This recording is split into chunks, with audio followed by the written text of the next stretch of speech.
Mark Cuban recently was saying something about that if you don't be so afraid about the one thing you're going to do, like you got to try things. And if you fail, this word fail, it's like if the outcome isn't what you wanted, it's not necessarily a fail. It's just this is what happened. And if you can look at the learning experience and all that, and then these things evolve into like fail fast and all that. But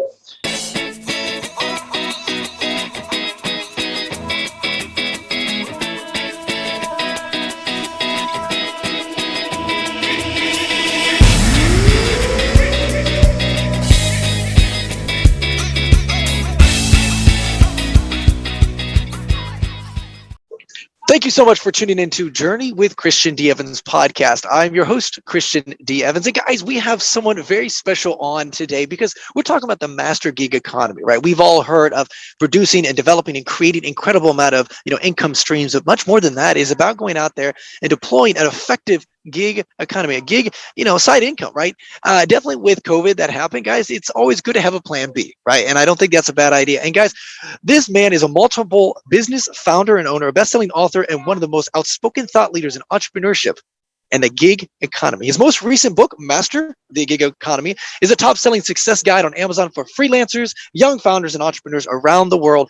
This man has created several breakthrough courses in personal and professional development, including the most popular Millionaire Mindset Intensive for professionals and corporate teams. He is also the executive producer and star of Millennial Mindset for Life show on iTunes, which debuted in 2013 and is a top-listed self-help podcast on Stitcher. James also is the creator and host of the Master Gig Economy podcast, also on Stitcher. My friends, please welcome James Docicco. How you doing, my man?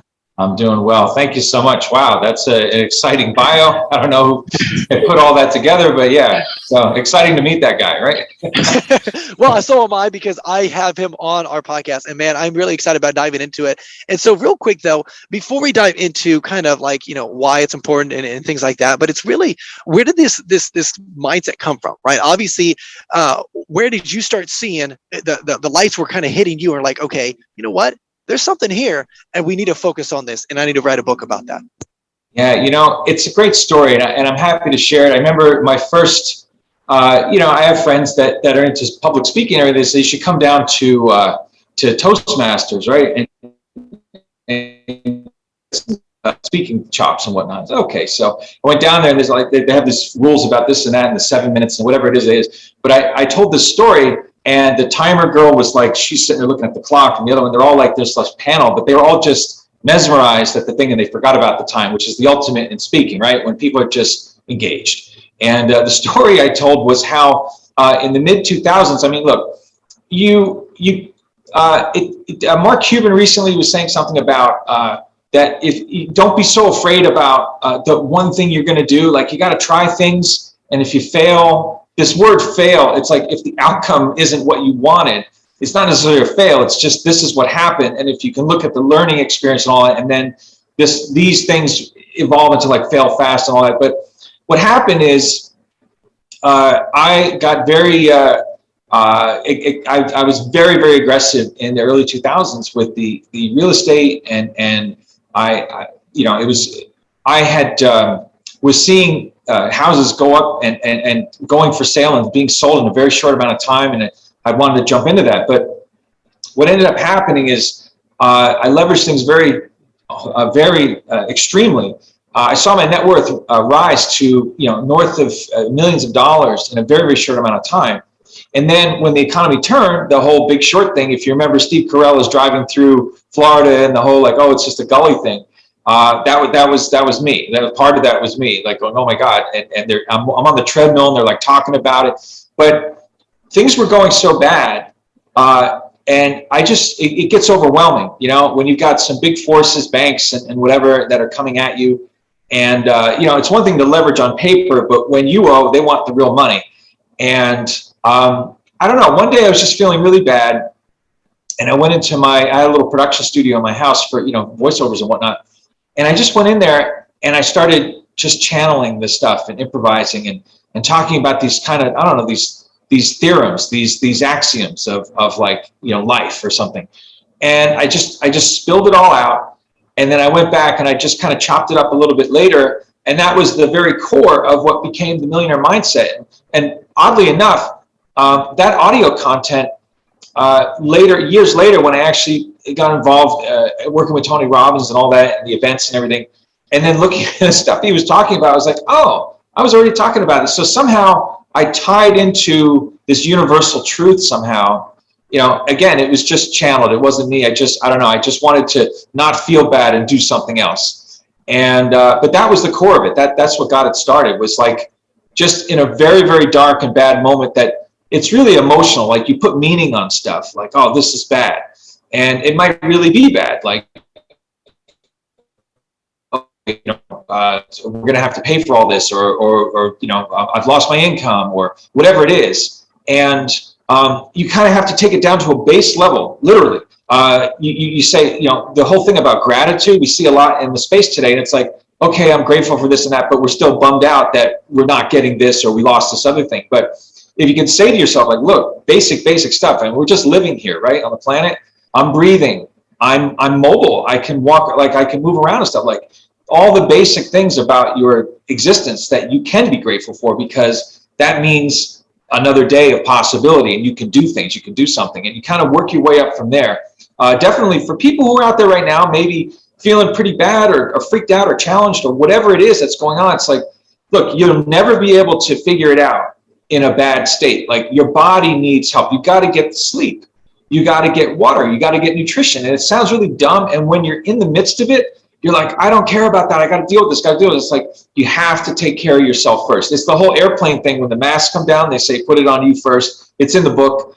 And that's really what it comes down to. So really, Millionaire Mindset, and we touch upon it in the book, this whole piece about reframing your thoughts, but those thoughts need to be reframed from a resourceful state. Get your body in that resourceful state first. And see, what's interesting, and I really want to explain to our listeners real quick, because see, we're not just talking, when we're talking about gig economy, we're not just talking about being on Upwork, or Ubering, or delivery and Postmates. One of the things I want to share is, like, I've got a friend that's a CFO, and he also does consulting on the side. And so even though that's a gig, that's a higher end gig. And so sometimes you got to think, not just that, elementary, but also that, like, higher level. And it's like, you can also have a job, or you can have a business, a successful business. And maybe your gig could be, flipping real estate because it's something you enjoy, or like you were saying, speaking, or something along that line. So I guess the concept of gig is very omnipresent, if you will, and omni-channel. It's like it could be applicable to a lot of different avenues. And so my question to you, James, real quick, is, let's say, for example, there's a lot of different things that you could deploy your energy toward. But the thing is always, a lot of people always ask is, what can I create the biggest result with the less amount of work? And I'm just curious, what have you found, definitely being in that economy, right? And it's very, very effective. What have you discovered that creates that kind of outcome? Right. And it's a great question. And I'm so happy that you expanded the definition of gig, because gig maybe has a small feel to it, like, oh, I just did a little gig, a one-off thing. But yeah, gig is more like a universal mindset. I always tell people, like, hey, I was doing the gig economy thing, but way before it was cool or had a name. I was still getting yelled at to get a job. Because people just didn't understand, like, how can you live? And that's the first thing that comes up. It's like, if you don't have a job, how can you live? It's so uncertain. But as far as creating the maximum value, that's an excellent place to start. Now, first off, one of the things I'll dispel, there's a big difference between leverage and no work. Okay, so let's just dispel in this podcast, as disappointing as it might seem for people who are, seeing somebody on Instagram or whatever. And it's like, wow, I just made $100,000 with this one crypto coin or something. It's like, those things happen for sure. But like anything that's value, anything times zero equals zero. You've got to put some effort, something into it. Now, that being said, you don't have to grind yourself into the ground. I always say to people, advise, like, be careful, be mindful of the machine that you built, right? If you say, oh, I'm going to start a lemonade stand, and I'm going to sell that, and I could do the lemons, and I could sell it for 50 cents or something, and I make 25 cents. You go, okay, well, how many lemonades or whatever, and consistently, is it going to take for you to get something substantial in your life? It's sort of like a bad machine, right? It doesn't have a lot of power to it, doesn't have a lot of leverage to it. But if you can set up systems kind of like what you've done as well with this show. You have certain systems in place to support your activity, whether it's other people that are part of the support team. Definitely technology is just so amazing today with automated web things and all of that to kind of get a lot of that busy work and those little particles done for you in the background. And that's what ends up resulting in the quote, making money while you sleep type of things. There's two ways to do that. One is a lot of action that is put into place, a system that's put into place to bring value back towards you because that value is there. See, work is being done. It's just not necessarily being done by you personally. And the second piece is that an investment that is growing in value. And an investment isn't just, well, I bought stocks or gold or something like that, or even real estate. But an investment could also be very much a business and how that business grows and the value of the business. Everybody out there that's like wanting to start a new business and everything, that's fantastic. It's a fantastic journey. It's a spiritual journey of getting your emotional fitness together and interacting with people and finding ways to serve people. But the more that you can put the systems in place in that business, the more valuable that business is going to be. And that's really the core of like adding that value. So yeah, look, there's nothing wrong with doing a one-off gig. Nothing wrong with it. Like, hey, I drove somebody, or all these different things that are out there. We say like Postmates and all that. It's fine as long as they're kind of like little pieces here and there. Like, oh, I've got a few minutes. I can duck out of this. Your attention way off this other thing. Once that small gig starts taking your attention off the high value thing, you got to make a choice about what's going to happen, because now you might make a few $100 over here, but is it costing you 10 times that because you took your time and your attention away from the other bigger thing that's a longer sales cycle? Yeah, and see, I love what you were talking there, because see, let's kind of dial this in a little bit, because see, let's imagine someone's got a gig, right? And it's producing development, right? Now the question is what should they do with those resources that are coming in with that gig, right? So do they deploy and reinvest it back into that gig, and maybe at some point, obviously scale it into a business and so forth? Or would you suggest more of, okay, taking that money and those resources and obviously paying off debts and other things? And I know it's dependent, right? Dependent upon that person, but I would love to get your experience as well. Like, what would you find is the best return on investment long term? Well, that's an excellent question. And it is very specific. I would say, definitely at any time, getting rid of high, what they call bad debt and all that high interest credit card debt and that kind of thing. Credit cards are great if you've got a large range, you got a large credit line. And, regardless of, you definitely want to have a lower rate and all this, but if you have like really high credit card debt, or other things that are out there that are just really high debt, that you're chipping away at it. And sometimes the best you can do in your circumstance is to just simply chip away at it. Sometimes there have been times, it happens in people's lives where it's like, you got to make a choice. Like, look, I have to, if you're at a point, look, a lot of people business here, you're saying are doing $1 million and above, but maybe some of those people too had some very low points as well. But if those basics, your body, your housing, whatever, all that stuff, your transportation, the things that are going to move you to the next level, if they're threatened by these external forces, you have to make a choice. And sometimes that's what happens. But all that being said, you talked about when is a good time to reinvest in your gig business. And I would say that if you find that there is, as the activity increases, it should reveal to you sort of the cracks in the system.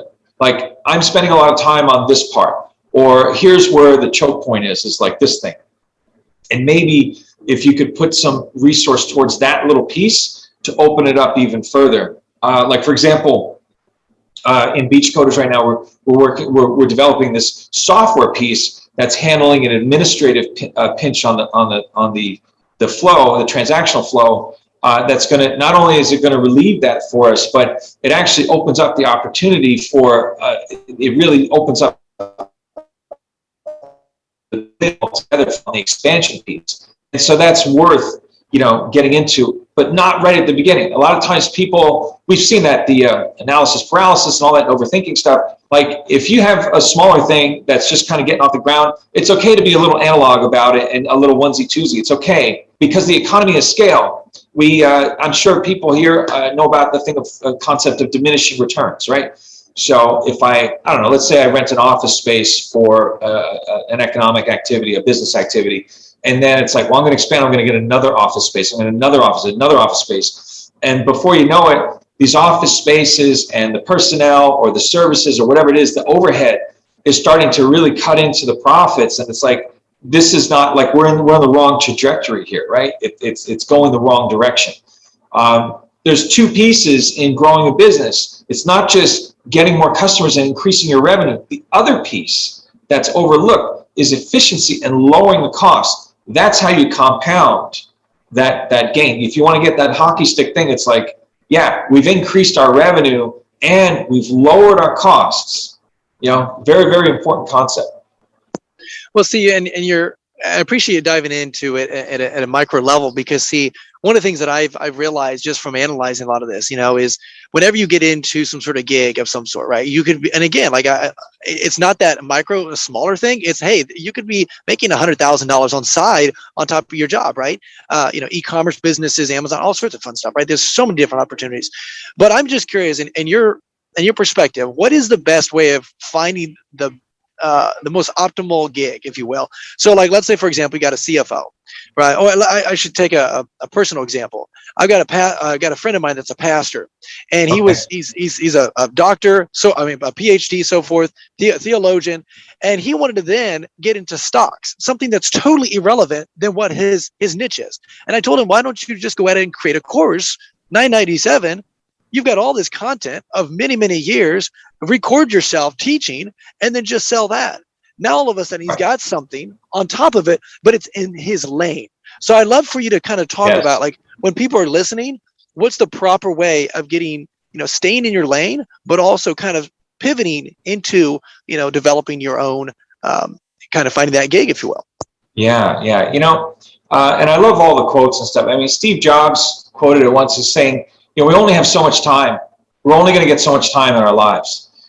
So you want to find something that you really care about, because let's face it, I mean, business can be great, but business is hard. If it was super easy, everybody would just drop a thing and everybody would do it. It has to be something that you care about, like something about it that you care about. When I think about, just for myself, I can relate to myself. And that was a great idea, what you were saying about your pastor friend. He's saying the stock thing because maybe he's wanting more value in life. And he just thought, well, I guess stocks. But you're saying, well, wait a minute, you've got all this incredible expertise, a niche that you can share with audience and collapse that time.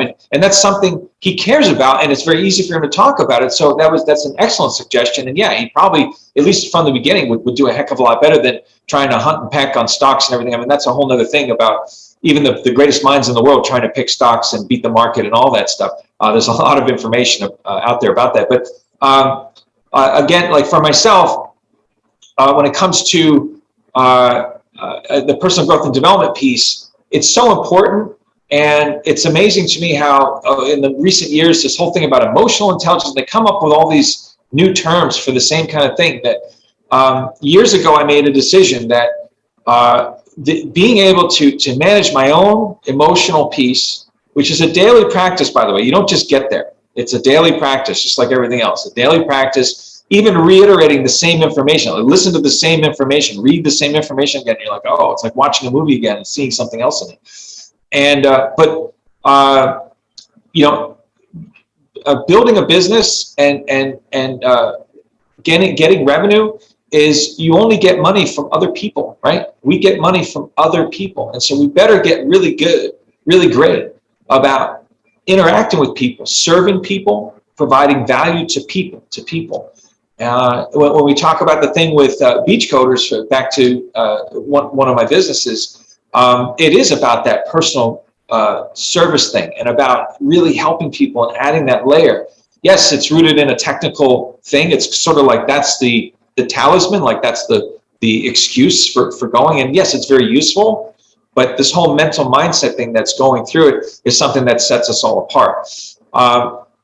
And so, yeah, it's really about finding something that, so even though it's I guess I bring that up because even though it's a technical thing and it may not even be in my wheelhouse, like I can't even substitute teach or something for those classes. It's not, whereas your pastor friend, like, yeah, he's the master, he's the one that did it. In this case, it's about building a team and serving people and all that, but it was that core thing about the personal growth and development, and that when we have success with people, it really lights me up, it keeps me going, because business is challenging, and you got to have that driving force, that something they say that you love to do so much, you do it for free, right? Well, and you're exactly right. And obviously you won't do it for free, but you definitely will, because of course you love it and so forth. And I love what you're saying there. So let me ask you this to kind of pivot. Okay. Let's say, for example, you have a successful gig, right? And whether that may be, associated with your business, maybe it's not, maybe obviously you're maybe a high level, employee or something, and you've got some successful business, right? Or gig, excuse me. What is the proper way to step off into that? For those that do, and they want to scale that to several millions of dollars, what's the proper way of stepping off into the unknown and kind of going for full thinking into that? You're saying somebody has a job, and then at what point do you jump and quit type of thing? Yeah, correct. What's the proper way? What's the proper way? Making sure that, of course, you got to be in a situation, you got to do X amount of revenue before you just jump off and like, okay, I quit my job and move over. And plus, for those business owners that, okay, you know what, attention wise, okay, you got something already sustainable. You added another stream, right? Maybe it might be real estate, something that's totally out of your wheelhouse, right? Out of your lane, but it's a good, successful gig. What does that look like? Well, it's a compound question. And I'm going to answer it just for myself. I kind of back it out a little bit. There is a point where there will be a jump off point, like you're saying. First off, when we think about investments or life or managing risk, right? What's the real risk? Is that you need income to live. You need income to support all the things that you want to do, your ambition and all that. And so it's like, well, how am I going to get that, how am I going to create that income? Now, typically a job, I mean, it's changing, right? They're talking about the 4-day work week finally and all these other things. And that somebody sitting there for 8 hours at a location isn't really that effective, right? So we finally have turned the corner as of, 2021, where this is being truly examined and put into place. But prior to that, excuse me, it was, go somewhere, drive, be there for 8 hours, be under supervision and all that. And let me tell you, it just eats up all your time.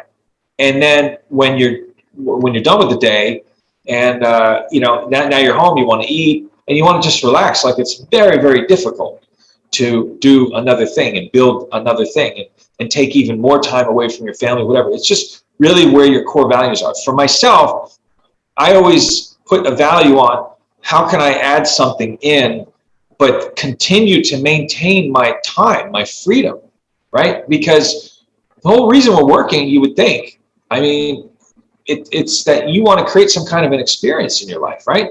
You want to hang out with your family, you want to travel, whatever it is you want to do. Maybe you just want to, I don't know, watch movies. And that's it. Whatever it is, however time you want to spend for yourself. That's what the income is supposed to do. It's not just, Warren Buffett talks about the scorecard and all that, and that's great. It is a scorecard per se, but and again, this is my own philosophy. You can't take it with you and this and that. Like, a lot of these billionaire guys are trying to find these ways to give the money back and everything. But the jump off point really is going to include those pieces. It's not just, well, I'm making X amount of dollars here and I'm making X plus 10 now in the gig. I should quit the first gig. Maybe not, maybe it's, if I quit this other thing, is it going to move me closer to the core value of the experience I'm trying to create in my life?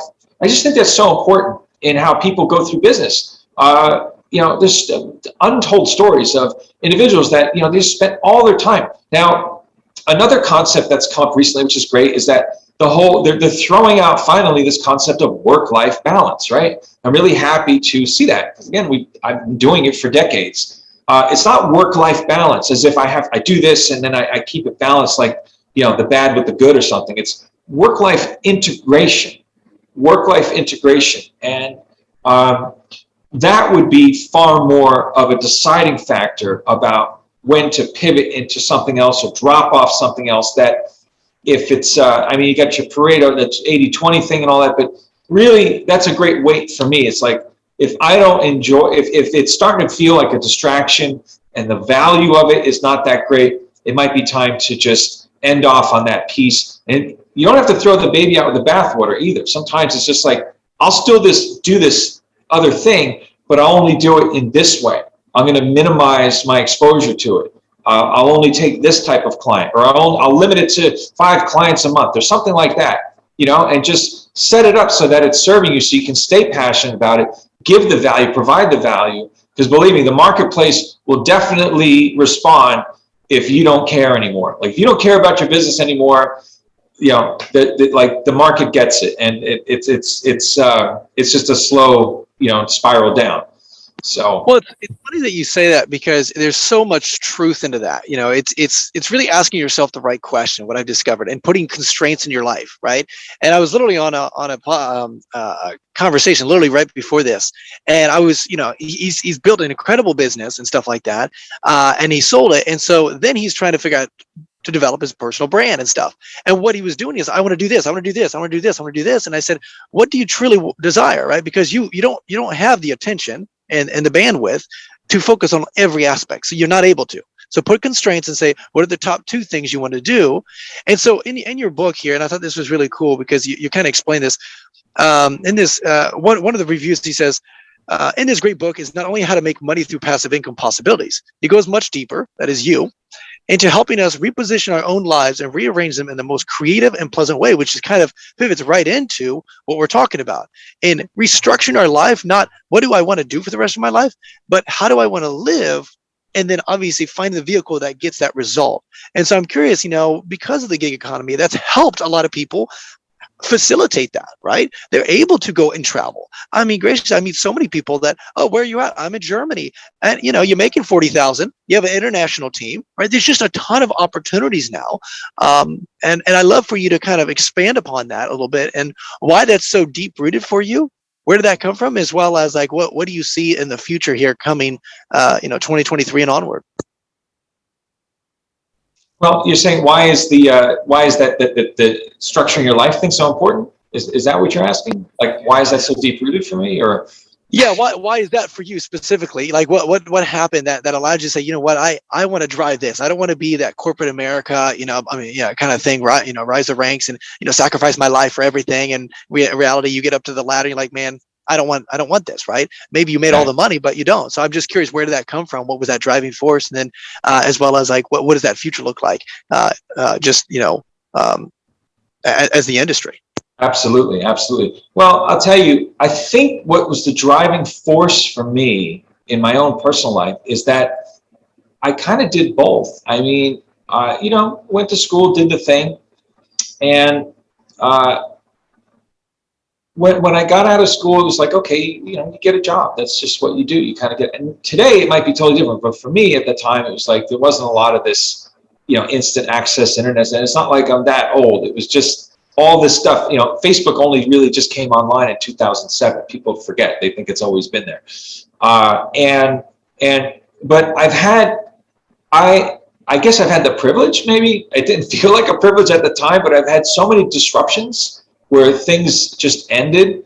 There's a great example that one time here in LA, I got a call from an individual who really wasn't particularly that fond of me.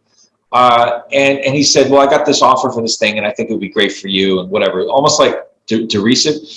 But I took it, and I ended up getting into this thing, and it was a .com startup, and it actually would be so relevant. I didn't know at the time. And anyway, long story short, that was a whole great experience. But it was kind of rooted in the television industry, and like anything in the television or television industry, one day, your show could be canceled, right? And it's very unceremonious because they don't want people to like start dripping away. So they'll just be like, you just show up on work one day and it's like, it's canceled. And that's something in the corporate world, maybe so much doesn't really happen. You don't go to work one day at AT&T and they're like, well, we're closed, so you lost your job. Like, it just doesn't work like that. And a lot of people were just supremely disrupted.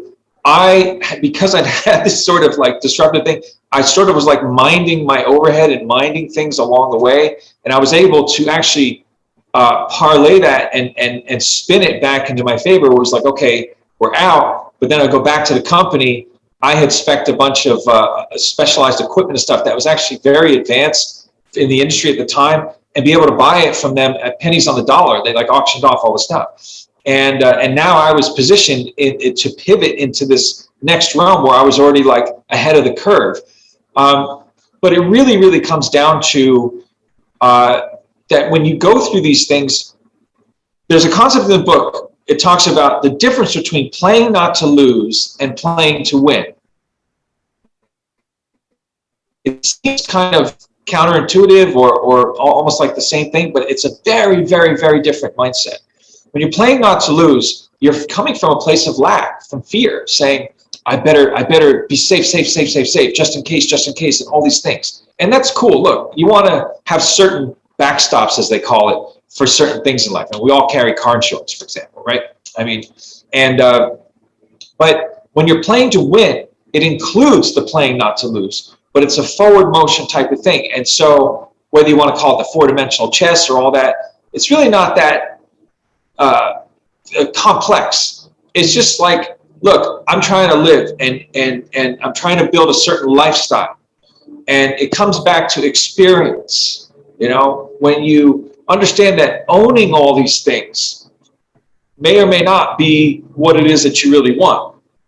Like, do I really need to own the villa in France, or do I want to be able to just go there and stay for a week and have that experience, right? And have it paid for, or make money while I'm there, or something like that, right? It's a very different thing. I've had friends who kind of got stuck in the whole owning thing. And the owning, especially in real estate, if you're just owning and it's not producing income, that stuff is owning you in a big way. And a job can own you, a relationship can own you. And sadly, for so many people, they don't discover that until it gets to a critical mass, right? There's a crisis in their life emotionally. They're just like, I can't do it anymore. And they have to kind of blow things up. And it's not as effective. It's just very disruptive in your life. If you can be monitored, be mindful every day. Again, a lot of stuff out there today about being mindful and mindfulness. And it's not some top-notch guy on YouTube saying, yeah, we're going to meditate and all this. Mindfulness is just very, very simple. Just saying, I don't know, for me, I always think of it like a movie. Like, okay, this is my movie today. What's going on? Is this cool? Could it be better? Yeah, it could be better. Or is it bad? Do I not want to be in this? Like, well, who are the characters that need to leave? That kind of thing. And it's all we'll ever have, right? All this concept, all this dialogue right now, it's completely disassociated from dollars in a bank account, right? It's what the dollars in the bank account do for you, not just having them. Or the stuff, if it's better to have it, to own it, to control it 100% or whatever, And we start to break all that down. If people that are out there saying, I got to build my personal brand and I got to do all this stuff and I have to do all these things, and it's like, well, why? Why is that important to you? Look at the people that are on Instagram that are just miserable because they have to maintain this 24/7 amazing, look or something like that. I recently read an article about why she left Hollywood, because it was just like, look, I want to live my life and I can't deal with this. Is not serving me anymore. It was cool in the beginning, but it's not serving me anymore. And she had the presence of mind to say, yeah, it's my life. This is what I want to do. I think it's important that people check that. So when we say, when do I jump off? What gigs do I do? How do I leverage this and that? They start with these questions. Wow. You're saying some really massive truth bombs there, James, and I think that it's you're hitting me straightforward, because I think that is a massive. You have to ask yourself why. You see, okay, there's momentum, right? Hustle, move, go all the time, right? But at the end of the day, why, right? And I guess I was talking to someone earlier this week, and he said, what would you rather have, a $1 million business but 80% margin, and you enjoy life, or do you want a $10 million business and you're just stressed out to the wazoo, right? And it's not that you can't have both, right? You can't have a $10 million business and be enjoying life. It was more of the concept that, hey, you know what? Some people just want to live an okay life, and you can have an okay life, enjoy, but at the end of the day, it's really just dependent upon you, and you have to really ask yourself these detailed questions. You can't start, living someone else's life. I just think there's massive truth to it. I love that. Hey, so James, I just appreciate the massive, immense value that you brought to our audience today. Just talking about the gig economy, the power of it, obviously what you've got going in the industry, and the massive impact you've been able to, help with your clients and your community. So how can our audience reach out to you and consume the book and get access to you, man? Well, it's pretty straightforward. I'm jamesdocicco.com. And of course, the book is in the background. I don't know if you can see it, but it's available on Amazon, it's a paperback, as well as Kindle version. We're looking on an audio version pretty soon. I know a lot of people like the audiobook thing, and so we're going to be releasing that pretty soon.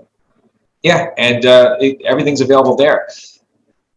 Awesome, guys. And those links will be in the description below. Make sure you just stop right here. It's all about taking action, and make sure you go ahead and just, consume his content and get out there and start realizing, okay, you need to have a plan B. Whether it doesn't matter if you're a multimillionaire, it doesn't matter if you're, just a C-suite, whatever it is, you have to have that gig, and you guys have to start thinking about that higher level gig. Okay. And now, James, is there any last words that you would like to share with our audience before we let you go, bud?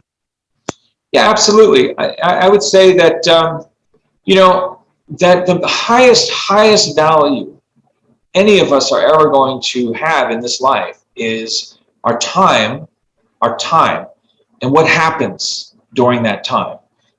It could just be peaceful time. That's great. It could be, joyful time with others, people that you care about. When build all of what you're doing from the space of your time, or from the thought of, my time and what I want to do with my time, it kind of gets you off the treadmill of like growing. A lot of people get meaning in how much busyness they're doing, right? They wear it like a badge of honor. I'm busy. I'm packed. My plate is just so full, and they wear it like a badge of honor. And that's whatever it is that the priority of this. We have an emotional hierarchy. There's emotional state hierarchies. Some people are all about prestige, right? I want to be known. And that's why they get into the whole brand thing and all that. Other people, it's more about just the value. Like if it was just about making money only, maybe you would take on like a garbage business or something. No prestige at all. You got a cocktail party, and it's like, well, what do you do? Well, I'm in the trash business. Like, yeah, whatever. Don't want to talk to that guy or something, right? But if you could say something really sexy, it's like, oh, that's interesting. And what's happening there? When you're talking about your sexy business with people, are you getting off on all that dopamine of like, oh, that's so cool. Wow, you do that. Wow, that's so great, right? Especially if you're in a group of people where, and we used to have that happen a lot in the entertainment industry. And you can easily, very quickly get drunk on that, where it's like, oh, I'm an actor, I'm a musician or whatever. And you're around people that are just working day jobs or something, and not just working a day job, but they're not particularly happy about it. And so they're longing for something else. And then they overlay all this ideal and utopian thing to what you said. And then they get all this attraction, like, wow, that's so cool. I want to get to know you. Let me know what's going on. They want to live vicariously. You got to, for me, when you start to parse through all that stuff, I've been executive producer, I've done all these different roles, and it really comes down to like, well, what's real? What's real for me? Because the relationships, if those relationships aren't real, that's, that's something you need to unpack. I don't know. I just can't emphasize enough. And I think in the book, we put so much focus on all of these concepts, these mental shifts. It starts with how your perception is. And yes, it is mastering the gig economy. It's mastering the whole economy. It's mastering everything. inside this book. And so I hope that, it inspires people to think these things and get some answers for themselves. Awesome. And guys, that is Master the Gig Economy. Make sure you can grab your book, grab it for your friend, your family, colleague, someone that you really don't even care about. Grab it for them as well. Guys, that is James. And that is Journey with Christian D. Evans podcast. Remember, be uncommon if you can. Hey, stop. This is Christian D. Evans, host of Journey with Christian D. Evans podcast. And I just want to say personally, thank you for listening to our podcast. And, if you love what you're hearing right now, please, like this, share this, and show some love to our guest, and write a review, and, share this with your friend, your family, someone that truly needs it, because at the end of the day, you can make an impact in that person's life by sharing their story with that individual. And again, if you're a new guest, welcome to our community. We're so excited. We're so just honored. And secondly, if you're a returning guest, hey, we appreciate the love. Thank you. Share this with your friend and family. And guys, remember, be uncommon if you can.